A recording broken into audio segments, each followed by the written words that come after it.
Assalamualaikum warahmatullahi wabarakatuh. Perkenalkan, nama saya Muhammad Yusril Fahmi dengan nomor induk mahasiswa 19230106. Kali ini saya akan menjelaskan terkait dua hal sebagai tugas ujian tengah semester mata kuliah Hukum Lembaga Kepresidenan yang diampu oleh Ibu Yayu Indari. Namun sebelumnya saya di sini memohon maaf jika nanti penjelasan yang saya jelaskan di sini ada kesalahan menyebut pasal ataupun undang-undang dasar, karena peraturan dalam penggarapan tugas ini tidak boleh membaca atau contekan, tidak boleh. Jadi saya mau sekali lagi mohon maaf jikalau ada kesalahan dalam penyebutan pasal. Jadi jurnal yang akan saya bahas di sini adalah jurnal IUS, Kajian Hukum dan Keadilan, yang volume ke-7 nomor 3 yang terbit pada Desember 2019 dalam Nationally Accredited Journal Degree. Judul jurnalnya adalah Hak Konstitusional Lembaga Kepresidenan dalam Penolakan Pengesahan RUU APBN oleh DPR. Penulisnya adalah Bagus Octavian Aprianto, Safir Nugraha, dan Resdiana Izzati. Teman-teman, dalam negara manapun, dalam penyelenggaranya pasti memiliki konstitusi. Bahkan di Indonesia pun memiliki konstitusi. Seperti yang kita ketahui, konstitusi ada dua macam. Ada konstitusi tertulis, ada kalanya tertulis, ada kalanya yang tidak tertulis. Yang tertulis itu ya undang-undang dasar, yang tidak tertulis itu ya konvensi. Di Indonesia sendiri itu undang-undangnya tertulis, undang-undang dasar. Kita memiliki undang-undang dasar sebagai konstitusi kita. Dalam perjalanannya, dalam sejarahnya, konstitusi di Indonesia ini berubah-ubah karena situasi negara kita, karena sosial politik yang melatar belakangnya banyak berubah. Pernah republik, pernah parlemen, pernah republik Indonesia Serikat. Itulah sejarahnya berubah-ubah. Dulu sebelum diamandemen misalkan, Indonesia ini pernah menerapkan distribution of power atau pembagian kekuasaan. Kemudian setelah diamandemen ganti lagi menjadi separation of power atau pemisahan kekuasaan.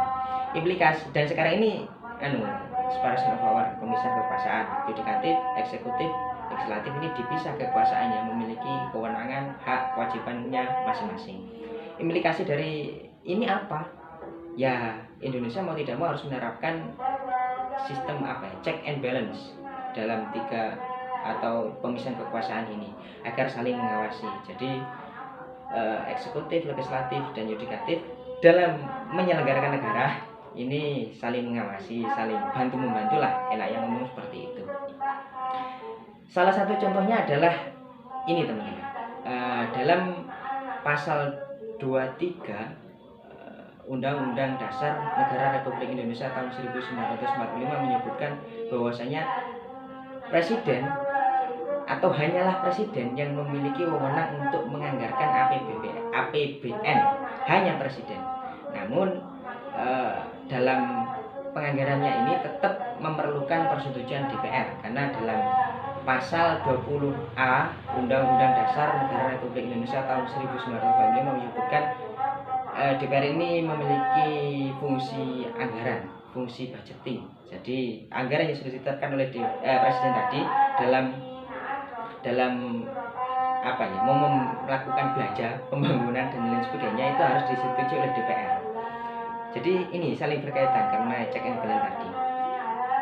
Jadi misalkan anggaran yang sudah dibuat oleh presiden ini, lembaga presiden ini harus disetujui untuk dialokasikan dananya. Tapi DPR karena fungsi anggaran tadi berhak untuk menolak.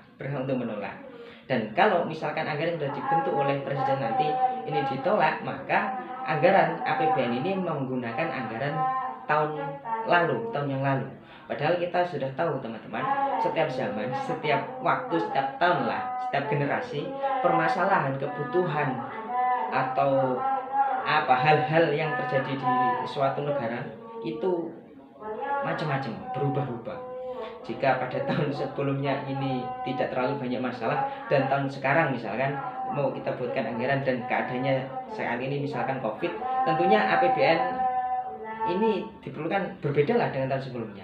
Dan ini kalau misalkan ditolak oleh DPR, maka menggunakan anggaran tahun sebelumnya. Dan tentunya anggaran tahun sebelumnya digunakan untuk tahun yang akan datang itu nggak sesuai. dan ini akan menimbulkan permasalahan-permasalahan. Makanya jurnal ini akan mengangkat isu ini, teman-teman. Jadi hubungan DPR sebagai lembaga legislatif dan presiden sebagai lembaga eksekutif itu di sini. Jadi presiden menganggarkan, nanti yang mengesahkan atau setujunya adalah DPR. Namun jika terjadi permasalahan tersebut akan dikembalikan ke permasalahan selanjutnya. Permasalahan-permasalahan ini tentunya harus ada kajian akademik, harus ada penyelesaiannya, teman-teman. Lantas salah satu pakar hukum, lupa saya namanya, menyebutkan jika anggaran atau rancangan undang-undang APBN yang diajukan oleh pemerintah, oleh presiden ini ditolak oleh DPR, maka harus ada mekanisme yang mengatur agar ada solusi yang terwujud. Jadi dia, pakar tadi siapa? Natalius, lupa saya, menyebutkan bahwasanya yang bisa memiliki hak veto bahasanya kalau nggak salah, dengan perpu atau peraturan pengganti undang-undang. Perpu ini diatur dalam pasal 22 Undang-Undang Dasar Negara Republik Indonesia tahun 1945 dimiliki oleh presiden. Jadi perpu ini jikalau ada suatu hal yang sangat mendesak, ada sesuatu hal yang perlu dikeluarkan perpu, maka presiden bisa mengeluarkan perpu. Contohnya dengan ini, jika ada permasalahan APBN ini, karena jikalau ada suatu hal-hal yang mendesak, maka dan harus menunggu persetujuan dari DPR, ini membutuhkan waktu yang lama, maka bisa menggunakan perpu presiden dalam mengeluarkan kebijakannya. Karena bagaimanapun presiden ini memiliki tanggung jawab langsung kepada rakyat, dan kebutuhan rakyat ini ada kalanya mendesak, ada kalanya pokoknya macam-macam lah kendalanya, dinamika dalam bernegara. Dan di satu sisi lain, jikalau kita terlalu karena penolakan yang dilakukan DPR ini motifnya macam-macam, ada kalanya politik, ada kalanya kepentingan dan lain sebagainya. Meskipun DPR ini sebagai representasi dari rakyat, namun pada pelaksanaannya sering hanya representasi partai politik saja, bukan representasi rakyat. Sedangkan partai politik ini kepentingannya macam-macam, kalau mau ada pemilu dan sebagainya. Jadi seringkali terjadi hal-hal yang diajukan oleh presiden ini ditolak oleh DPR karena motif-motif atau hal-hal yang latar belakangnya juga macam-macam. Jadi mekanismenya bisa menggunakan perpu jika hal ini mendesak, jika hal ini dirasa perlu. Itu, teman-teman.